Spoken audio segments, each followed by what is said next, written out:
Welcome back, everybody. Derrick Soo, your 2022 Oakland mayoral candidate. Well, I'm out walking Mama right now, and I was just thinking about food prices and what's going on in the world, the Ukraine-Russian area. Normally, they would be getting ready to start planting for spring crops. And they provide a large amount of wheat to the world.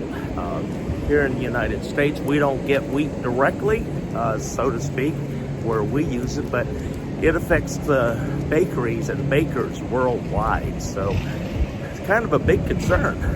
And we're seeing food prices go up. And one of the things that I notice is that a lot of times we'll see packaging change. A lot of changes in packaging. One of them right here in my hand. I was just looking at this. I bought a pack of food or meats from a grocery store, and it was a $25 special, and it happened to have bacon. I'm thinking, oh great, I get 2 pounds of bacon. And then this morning I go to cook the bacon. I'm looking at the package. I said, that looks awfully light for 1 pound. Then I actually looked at the weight, and this is what a lot of companies are doing very subtly to get around you actually noticing that they're giving you less product than what you used to get. In fact, all those packages of bacon that I grew up, they were always 1 pound. And today, look at that. 12 ounces. 12 ounces, but no price reduction. So they raised the price on us, and that rather than charging us more, they just removed 4 ounces of product. Doesn't sound like a whole lot, but if you think about the cost of bacon, it's not cheap. And then you start adding up everything at the food, at the grocery store. Yesterday I was shopping for food and refill my refrigerator and freezer, which is also really nice having because of the solar electrical generation that I have. And so I don't have to spend money buying useless ice that melts, and I have to replenish it the next day. So it's nice having a refrigerator and having the ability of going to the refrigerator, having cold food, not having to make sure it's not spoiled or anything. So anyway, back to the cost of food. I was looking at even some of the lowest cost products, and just dog food. Just dog food has gone up. Used to look at $1.50, $2.29 a can for dog food. Now we're talking $3.29 was the cheapest thing on the shelf yesterday. Not that I buy much of that, because it's actually easier and cheaper for me to feed Mama like a person, and she eats what I eat. So it's better for her, it's cheaper for me, and it ensures that I don't have anything in my refrigerator that goes past 3 days, which is a big deal. And so anyway, cost of everything was just crazy, and I ended up spending nearly $140 for 8 items, and there wasn't that much. Yeah, it was predominantly meat. In fact, it was all meat, except for my half and half, and even half and half, my half gallon of half and half for my coffee, which I'm used to paying about $3.49 a half gallon, was $4.99 yesterday. So it's drastically affected the cost of my creamer for my coffee, and that's just something simple. Yeah, the cost of coffee is ridiculous, because for 2 pounds of the coffee that I like, which is Peerless, and I'm paying $12 a pound currently. I don't know what it's going to be on next month when I reorder it, as haven't checked. But I was paying $24 for 2 pounds, so that's $12 a pound for my coffee, and it's a very specific coffee. So we'll see how much that costs, but everything's going to go up. And last time I saw inflation and stuff happening like this was back with POTUS 39, President Jimmy Carter, back in the 70s. We had a lot of things very similar to what we're seeing these days. We have stock market going up. Well, the stock market back then was United States being decoupled, actually the entire world being decoupled from the gold and silver standard, or the gold standard. And that was in 1971 under President Nixon. And then we had the end of the Vietnam conflict.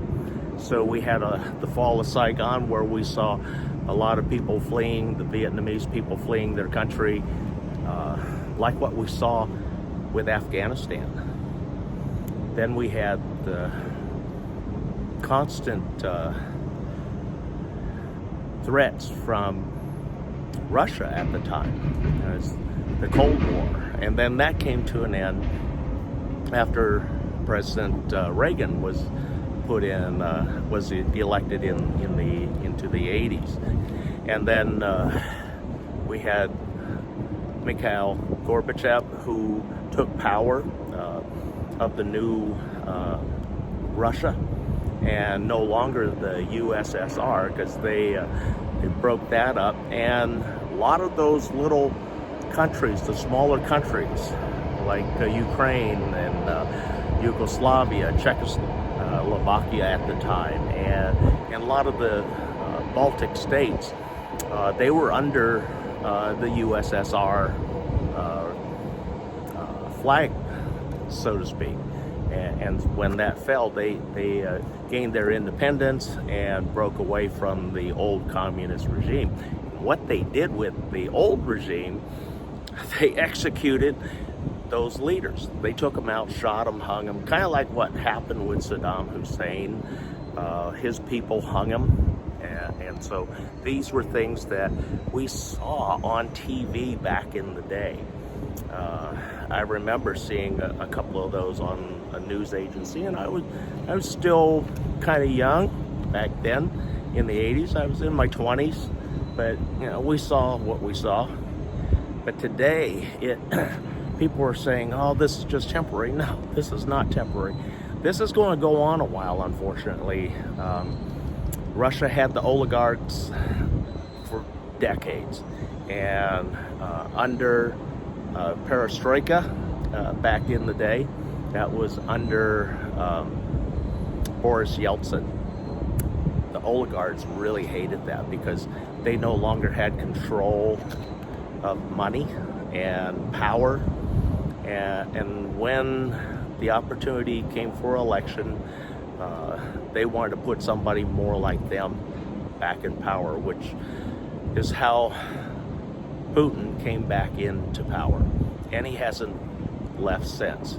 And if you follow the Russian president there, there's been quite a bit of questionable elections where opponents suddenly die, poisoning, things like that. So we saw a lot of things, because we all know Putin, he is a former KGB leader. So hate to break the news to you, everybody, but it's going to get really tough out here for a lot of folks, and those of us that are homeless. Folks will say, well, you guys are okay because you got free food coming to you and stuff like that. No, we don't.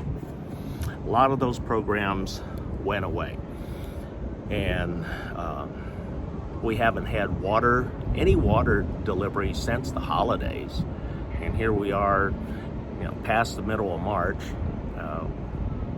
And so it's easy to assume that things are still the same, and they're not. I see a lot of things going to get worse before they get better. And then with our Oakland mayoral campaign, I'm the only one that I can see that was paying attention back in those days, because none of the candidates are talking about inflation. They're not talking about the upcoming recession. Most of them have no clue about the housing market back then. I did. I ended up being one of those unfortunate people that bought a home for too much money at too high an interest rate, with virtually no inventory in the Bay Area back in 1983. My home mortgage interest rate was 15%. And I got a 15% interest rate, APR, because my credit was good and I had a decent down payment. So I didn't have to pay 18%. That was the peak in 1983. Shortly after getting into the home, mind you, this wasn't a new home. This was an older home in Hayward. I hated Hayward, didn't want to be in Hayward, but my wife at the time, her family lived in Fremont, so this was kind of a compromise to go between both cities. And the first wife, she didn't want to be in Oakland. She hated Oakland, whereas I loved Oakland. And so, needless to say, I got rid of two problems with one stone shortly thereafter, because I had buyer's remorse on the home. Got rid of the home, got rid of her. She wanted the house, gave her the house, filed for bankruptcy. People say, oh no, you filed for bankruptcy. Well, it's better than having a foreclosure on your record, because if you get a foreclosure on your record, you're not going to be able to attain any kind of mortgage for the next 7 to 10 years because of that foreclosure. But with a bankruptcy, you can actually rebuild your credit, and in 2 years you'll be able to apply for an FHA, first-time home buyer's loan, which is what I did. I got into a far superior home when the market had turned. The home I had overpaid, and here's what happened on that home price. The asking price was $149,000. It was an older home in South Hayward off of Tennyson Road, and 4-bed, 3-bath. So it was a big home. I didn't need a big home like that. Had no need for a big home like that. And then I made an offer. It was countered. My offer was actually $25,000 less than they're asking, because they were asking $149,000. I had done my research and found that the home at its best was worth about $123,000 to $125,000. So that's what I had reduced my offer to that buyer. And then that buyer hadn't had an offer on that home, and it was nearly a year at that point, and he needed to get out of that home. So the realtor didn't do me a favor. In fact, the realtor screwed us over, convinced us that it was a good idea to do what we ended up doing. We got a loan, 15% interest. It was interest only. The loan would come a full loan.